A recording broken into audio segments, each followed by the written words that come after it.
في شي يوم فقت الصبح وحسيت انه في كتير ألم قوي على اسنانك وعلى فكك؟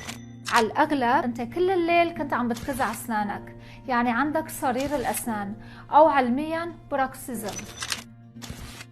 هلا أنا بدي أحكي لكم عن أعراض صرير الأسنان. أول شيء اضطرابات النوم، في وجع بفيقك من كتر الكز، بفيقك من النوم. العرض الثاني اللي بنشوفه وأنا بشوفه كتير هي تغير حجم وشكل الأسنان، يعني بنشوف أسنانك قصروا، عم بيقصروا مع الوقت، الأسنان مكسورين مكسورين مو على خط مستوي، وبتزيد حساسية الأسنان. بنحس تعب في عضلات الفك، ومنحس وجع بالراس، وجع بالرقبة، وجع بكل منطقة الوجه. في عرض تاني للناس اللي عندهم خدود كبيرة مثلي للتشوبي تشيكس بالكاز، من جوا باطن الخط بيكون فيه تقرحات. في ناس بيروحوا عند دكتور الأذنية بيقولوا دكتور داني عم بيوجعني، بس ما بيكون في شيء بالدان، ما بيكون في مشكلة أذنية، بيكون المشكلة هي الكز. أما شو هي أسباب الكز أو صرير الأسنان وكيف مراحل المعالجة وكيف منعالجها بالفيديو الجاي رح أحكي لكم إياها.